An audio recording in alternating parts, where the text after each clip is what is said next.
You're listening to the Jewish Entrepreneur Podcast with Debbie Sasson, episode 140. Welcome to the Jewish Entrepreneur Podcast. I'm your host, Debbie Sasson. I went from being a financial advisor, author, and chronic under-earner to building my business to six figures as a financial planner and money mindset coach, and then onto multiple six figures as a full-time money and business coach.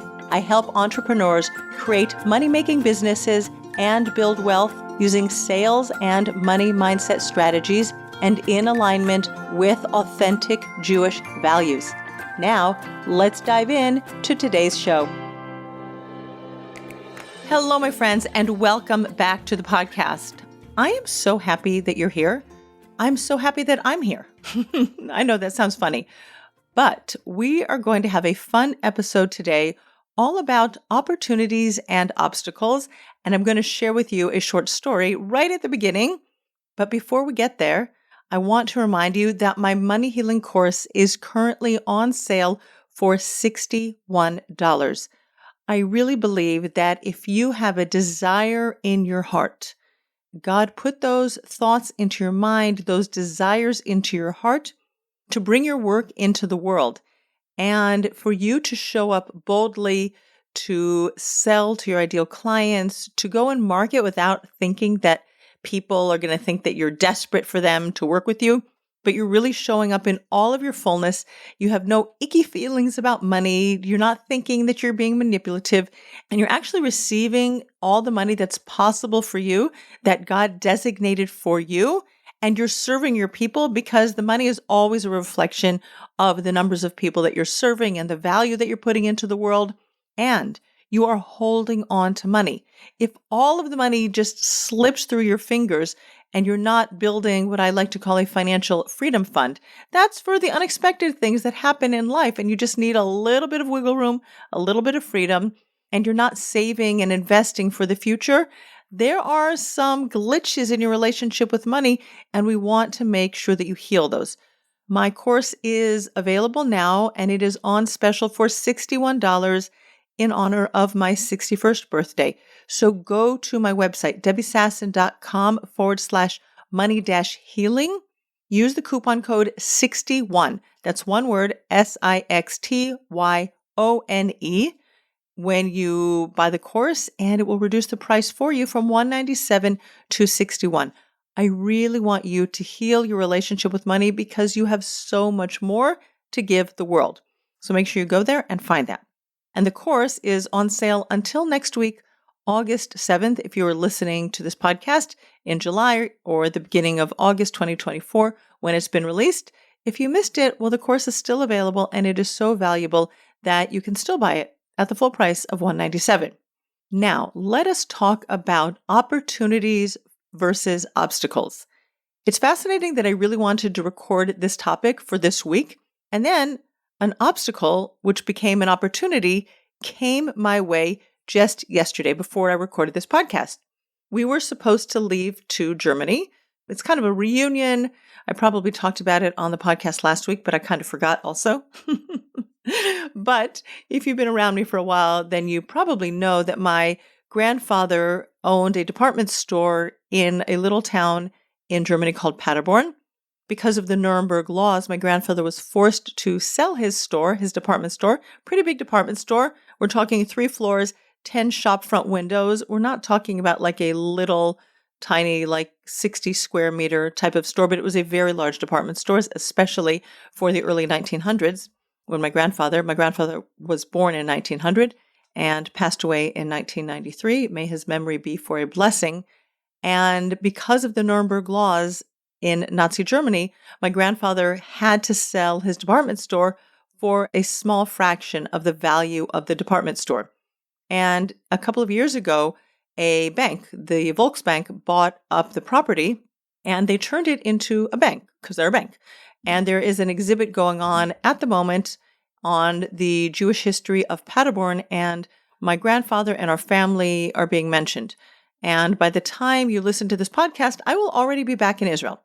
But what happened was that there was an IT outage. I don't know if you remember, but at the end of July, there was an IT outage and a lot of air flights were canceled or they were delayed. And we were one of the lucky ones that our flights were delayed by 24 hours. So I had this obstacle, which was that I really wanted, our whole family, there are 9 of us flying, we wanted to get to Germany. We wanted to spend time there a little bit ahead of our trip. And we got delayed by 24 hours. In the end, we're also coming back 24 hours later, so it worked out fine. But it gave me an opportunity because I had the entire day cleared off on my calendar. So do you know what I did? I went and I got my eyebrows done and I waxed my mustache. I went to IKEA and bought a few knickknacks for the bathroom. These are things that I say I'm always going to get around to it. I'll get around to it. And that get around to it never really happens. It's not like a ping, ping, ping, like things that are like really annoying me and in my way. But here I was on a Monday morning with nothing on my schedule. It was such a delightful opportunity to go and take care of things and to treat myself just a little bit better ahead of seeing all my family. I know they will definitely notice that my eyebrows just look like a rock star or something like that. Anyway, let's get back to business and talk about your opportunities versus your obstacles, because we all have limiting beliefs about what we think we can't do, what we think is realistic, what's possible, what's logical for business owners like us, how much we can charge, how long people will work with us. Is it going to be a 6-month contract, a 3-month contract? How much are they going to pay for your website or web copy? And we throw out these limiting beliefs as if they are truths in the world. And I have to tell you that most of the time they are lies that your brain is feeding you. If you really want to make a big impact in the world, you have to be willing to explore what's happening in your brain and in your mind and the vibrations in your body that it causes when you are telling yourself stories and limiting beliefs. So anytime you're feeling some resistance, if you're feeling uncomfortable, that is an opportunity. It's not an obstacle. It is an opportunity for you to explore what your brain is offering you on default. And when you spend time journaling, and it's really important, people forget to journal. I'm one of those people, by the way, who forgets to journal. So, hand on my heart that this is a practice that we come back to again and again and again. And actually, some people like to journal in thought, maybe while they're walking. That's another thing that I do, by the way. God and I have great conversations when I'm out on a morning walk. Some people like to dance things out or meditate. I do really, really believe that writing out your limiting beliefs gives you an opportunity to have some distance from them. You can actually become a gentle observer of what's happening in your mind. And when you're that gentle observer, you can actually question, because now you've written it down on paper. You can be like, oh, is that thought serving me? What if it's possible that that's not true? How do I know that it is absolutely true? What would I like to think and feel instead of whatever is written here? And in fact, I'm going to send you back to my podcast episode on thought work and the 1% shift. I think I referenced it last week as well, if I'm not mistaken. But really being able to manage your mind and shifting your beliefs is a game changer. It will change everything in your business.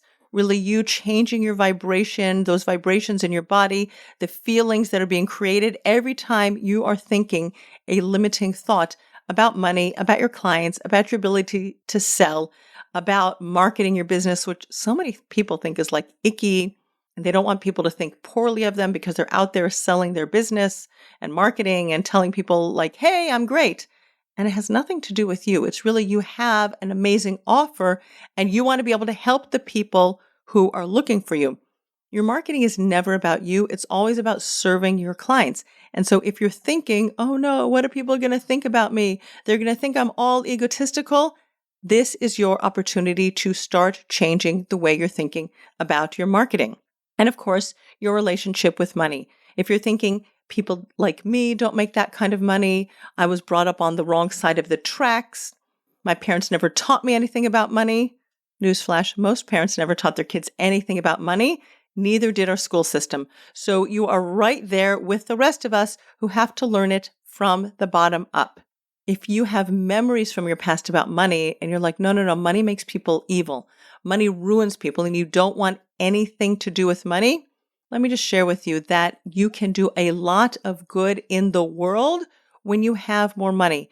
Besides taking care of yourself and your family and taking care of yourself when you are retired and making sure that you have enough money so that you're not going to be a burden, God forbid, to your children, I promise you that it is so much easier to show up in your business with abundance when you're not like having scarcity about every dollar, about every dime in your business, but you just have more expansion and more abundance. And you can never get poor enough. Let's say you really are rejecting and, repelling money. You can never get poor enough to help the poor people. So my really strong recommendation is for you to welcome in money and you be one of the good ones out there and take the money that you have and give your 10% donations. We call it ma'aser in Hebrew. Your 10%, your 20%. If you have more money than you need, make more money and give more money away. But there is really nothing wrong with you earning more money. Let's talk about other opportunities that you have in your business. Let's say that you have a sales conversation with a potential client and that potential client says no, and you're feeling rejected or dejected or something has gone wrong in your business. This is an opportunity for you to figure out, was this really my ideal client? Is there something that I said on the sales conversation that pushed her away? Maybe I judged her. I made her feel unsafe.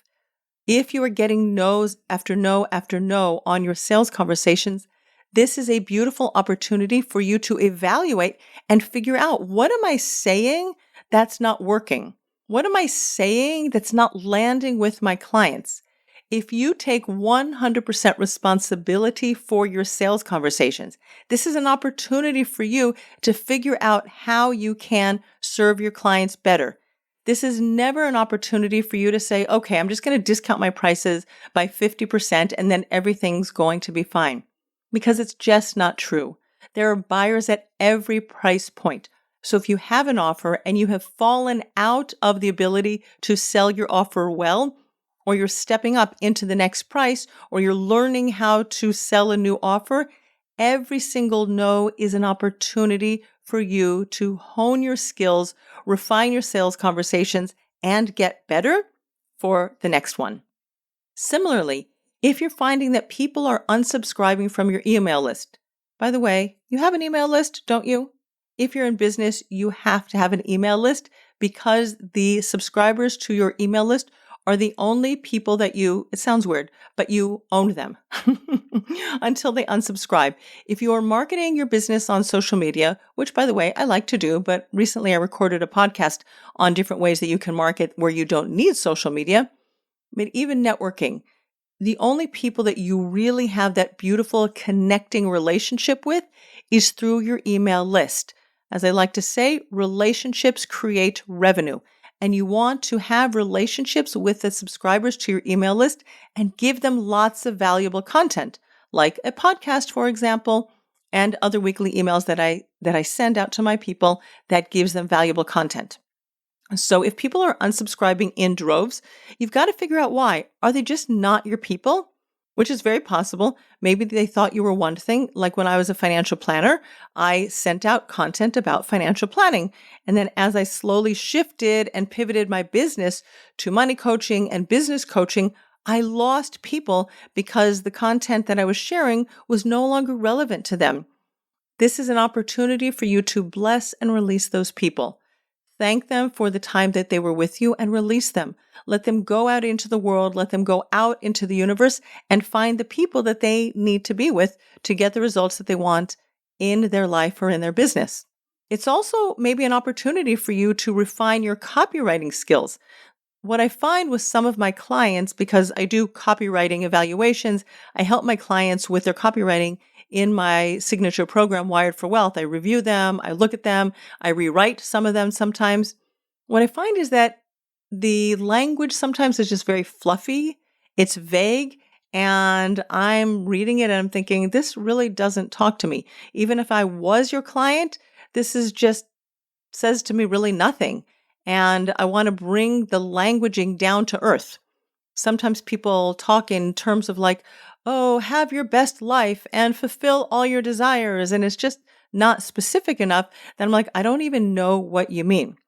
In fact, today I was reviewing an email for one of my clients that my client was sending out to their client, and it was very long, lots of details, and I was sensing some judgment in the email. So my response to my client was like, you have to keep it simple and take out all of these lines where if I were your client, I would feel that you were judging me and my money and my situation. It just didn't feel good as a potential reader. And if you don't give yourself the opportunity to step back and read your own emails and ask yourself, how would I respond to this if I was receiving this in my inbox? Because if your emails aren't landing with your people, you could be repelling them, and or you could be just talking in big fluffy terms. You could be talking around in circles and you're not connecting with your ideal client. Again, relationships create revenue.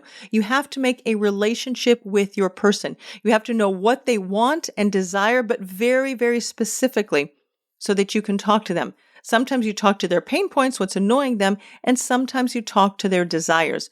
Don't always hit on those pain points, like really try to rub salt into the wound, because that doesn't show your people where you're going to take them. So if you're getting unsubscribes or people are just not opening and engaging your emails, there has to be a reason, and you have an opportunity to fix your copywriting skills. I mean, some people will hire copywriters who will write email sequences for them, and maybe that's okay later on in the later stages of your business. I have hired people in the past to write me email series for my launches, but I really do most of my copywriting myself because this is how I learn. I get valuable information on what's important in my business. What do my clients want to hear? What's going to be valuable for them? So I want to be the ones who are thinking about my clients and talking to them through my emails. And nobody is ever going to have my voice as well as I do. And this is such an important skill that you really, really do want to develop as a business owner. Another thing is if people aren't responding to your posts on social media. If you are one of those people who are out there on social media or maybe even networking and people are feeling they're not connecting with you, the question is what's in your energy? Again, relationships create revenue. Do you show up to a networking meeting or do you show up in social media trying to create relationships? Are you posting and ghosting, meaning you put something up on the interwebs and then you run away and you're not creating relationships with anybody else out there?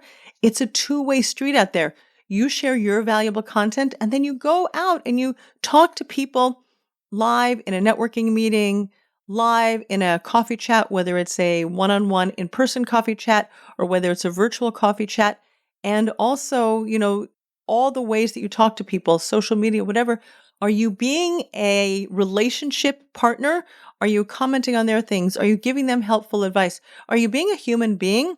Or are you just being a sleazy snake oil salesperson and the only thing you're doing is selling, selling, selling? And if this isn't your ideal client, then you're just like out of here. You really never know where things are going to land. So I really encourage you to create relationships. Don't assume ahead of time that such and such a person is not a potential client for you or potential referral partner for you. Just be a human being. Be nice. Be helpful. And if it's not happening for you that you are creating relationships with people, you have to take responsibility, that radical responsibility, and ask yourself why. Here's what I know from being in business for over a decade, is that if you look at everything that happens as an opportunity to improve, an opportunity to tweak, and not as an obstacle, you will improve your business. That includes your time management. So look at the ways you're spending your time in your business. Look at the people that you hire. Maybe you've made some bad hiring decisions. This is an opportunity to figure out what your business really needs and to change the way you're hiring people the next time. You have to be willing to take a step back Maybe you need a Monday morning like I had today, and figure out what your business needs from you, what you need from you, what the world needs from you. You have to look at it as an opportunity. Don't be the person who's playing the role of a victim and be, oh, woe is me. Things never work out for me. How come for her it's always working out, but for me it's not working out? Sob, sob, sob. That's a person who is not playing this game of showing up and serving her people and really making a difference in the world. So look at your day, look at your week, look at your month. Go backwards. You can even now look at the first half of the year. And by the time this podcast gets released, you can look at the first 7 months of the year. What happened in your business? What opportunities are there out, that you've already created in your business for you to improve, for you to tweak, for you to serve better? There are always ways for you to tweak. And again, as I said in the very beginning, I really do believe that you are meant for more. You can show up bigger. You have to be willing to be a little bit impractical, a little bit of a dreamer, and you have to be very practical, getting your head focused on what's happening in your business so that you can do the work of tweaking every step of the way and you can serve your people better. And I'm just going to leave you with this one little phrase that I read more than a decade ago already. It was from Barbara Stanny. Now she got married since I bought her book, The Secrets of Six-Figure Women. I read this for the first time in that book, Barbara Stanny Hewson, and that is, are you playing to win or are you playing not to lose? People who are playing not to lose are going to keep themselves small, keep playing the role of victim. When you're playing to win, you see opportunities. You see somebody out there in the business world who can help you to scale up, collapse time, make more money. There's so many opportunities out there. And you want to ask yourself, who do I need on my team who's going to help me? Because my friend, it really does take a village to show up and serve your people. You don't have all of the skills. Again, I'm going to just say you don't want to hire a copywriter in the beginning. You want to develop the skill of talking to your people. And then maybe you'll hire a copywriter. I just did it this year for the first time. I've never done it before where I've hired somebody to write for me several emails. And it has been a way that I was able to leverage my time and have learned so many valuable things about writing emails that for me, it was such a great opportunity. Yeah, the obstacle was I had to be willing to let go of money. But when I'm willing to let go of money and invest it in my business, that is exactly how I grow. So really be introspective and ask yourself what your business needs from you. What opportunities can you leverage so that you can keep on growing? All right, my friends, thank you so much for being here. And if this is a topic that resonates with you, please send me an email to debbie@debbiesasson.com and let me know which opportunities you are taking advantage of to grow and scale your business so that you can serve more people and make more money. And I'm going to remind you one last time that one amazing opportunity that is available to you right now at a never before seen price. Do I sound like a used car dealer? But seriously, my Money Healing course is only $61. It is available at that price until August 7th, which is the third of the Hebrew month of Av. That is my other birthday. I have 2 birthdays every single year. This year, the time frame is 2 weeks from July 24th to August 7th. And you really have an opportunity to explore how you are showing up for money and where you need to clear limiting beliefs, to dissolve resistance to making more money, holding on to more money. Making more money isn't enough. You have to be able to hold on to it and to invest for your future and to gift more money to more people. So go to my website, debbiesasson.com/money-healing and use the coupon code 61 at checkout to heal your relationship with money for just $61.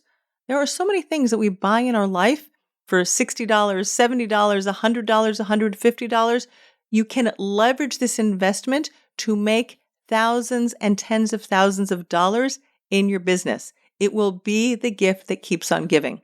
All right, my friends, thank you so much for tuning in, and I will see you next week. Bye for now. Thanks for listening to the Jewish Entrepreneur Podcast. If you want to stop underselling and under-earning and close more sales, you need to clear the limiting money beliefs that are sabotaging your business growth. Head on over to debbiesasson.com/mindset and download my free Money Mindset Workbook. Uncover and dissolve money blocks like hundreds of other entrepreneurs who are now building 6, multi-6, and 7-figure businesses and creating true financial freedom.